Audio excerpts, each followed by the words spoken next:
All right, let's talk about the wait. You know the wait, the one where you've done all the things. You've prayed the prayers, you've tithed the tithes, you've even stopped yelling at the slow driver in the left lane, and yet, nothing. You're still waiting for that thing. That job, that spouse, that baby. It's like God's got your file on his desk, and he's just staring at it, sipping a celestial latte going, not yet. Let's see how long they can handle the awkward silence. But what if that wait isn't a punishment? What if it's a preparation? What if the silence is actually the sound of God setting the stage for a miracle so big, it has to be undeniable? We're talking about Elizabeth today, and trust me, she knew a thing or two about a long wait. Elizabeth and her husband, Zechariah. Good people, righteous, blameless.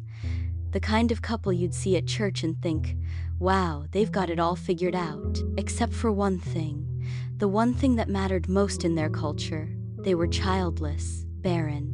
And in those days, that wasn't just a medical condition. It was a scarlet letter. It was a public whisper that maybe, just maybe, God wasn't that into you. Can you imagine the small talk? Oh, Elizabeth, still no little ones, bless your heart. We're praying for you. Wink, wink. And you know they weren't praying. They were judging. They were thinking, what did she do? Did she use the wrong filter on her Instagram story? Did she forget to bring a casserole to the potluck? The shame was a constant companion. It wasn't just the absence of a baby, it was the presence of disgrace. The Bible says, "Thus the Lord has done for me in the days when he looked with favor to take away my disgrace among men." Luke 1:25 BSB. Zechariah, her husband, gets the news from Gabriel, and what does he do? He doubts. He's a priest, he's seen miracles, but he still says, "How can I be sure?" And Gabriel says, "You'll be silent until the day this happens." Luke 1:20. See? God knew the wait was long, but he also knew the miracle had to be loud. He had to silence the doubter, literally, so the miracle could speak for itself. I mean, can you imagine? Your husband can't talk for 9 months. That's not a punishment, that's a gift. Elizabeth is probably thinking, finally, some peace and quiet. I can organize the pantry without a running commentary. Thank you, Gabriel. So Elizabeth is pregnant. She's hiding out for 5 months, just soaking in the goodness. But then, the real moment of truth. Her young cousin Mary shows up. Mary, who is also miraculously pregnant with the Son of God. And this is where Elizabeth gives us the blueprint for a faithful life. Mary walks in, says hello, and what happens? John, the baby in Elizabeth's womb, leaps for joy. Not a kick, not a wiggle, a leap, a prophetic, Holy Spirit-filled celebration.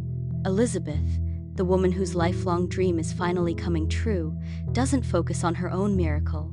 She focuses on the greater miracle in the room.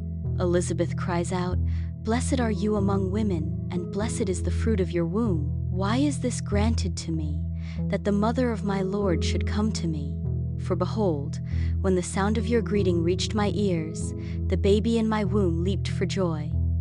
Luke 1:42-44 BSB. Hold up, let's be honest. If I'd been waiting that long for my miracle, and my younger, cooler cousin shows up with an even bigger miracle, I'd be tempted to be a little petty. I'd be like, "Oh, that's nice, Mary. But did your angel make your husband mute? No? Okay then, my miracle is still pretty cool. But Elizabeth? No jealousy, no comparison. Just pure, unadulterated celebration. That's the pivot. That's the profound spiritual truth. The long wait didn't make Elizabeth bitter, it made her better. It taught her that God's goodness isn't a zero-sum game. Her blessing didn't diminish Mary's, and Mary's blessing didn't diminish hers. She had the capacity to celebrate because she knew her miracle was a gift, not a competition. And then she drops the mic. And blessed is she who has believed that there will be a fulfillment of what has been spoken to her by the Lord. Luke 1:45 BSB. Elizabeth, the one who waited, affirms Mary, the one who believed. She validates the faith of her cousin. That's the power of a redeemed story. So, what does this mean for you, sitting there, still waiting for your thing? It means 2 things. First, Your wait is not a waste. God is using this time to prepare you for the miracle, but more importantly, to prepare you for the next miracle in someone else's life. He's building in you the capacity to celebrate, not compare. Second, God specializes in the impossible. He waited until Elizabeth was well advanced in years, so that when John was born, everyone knew.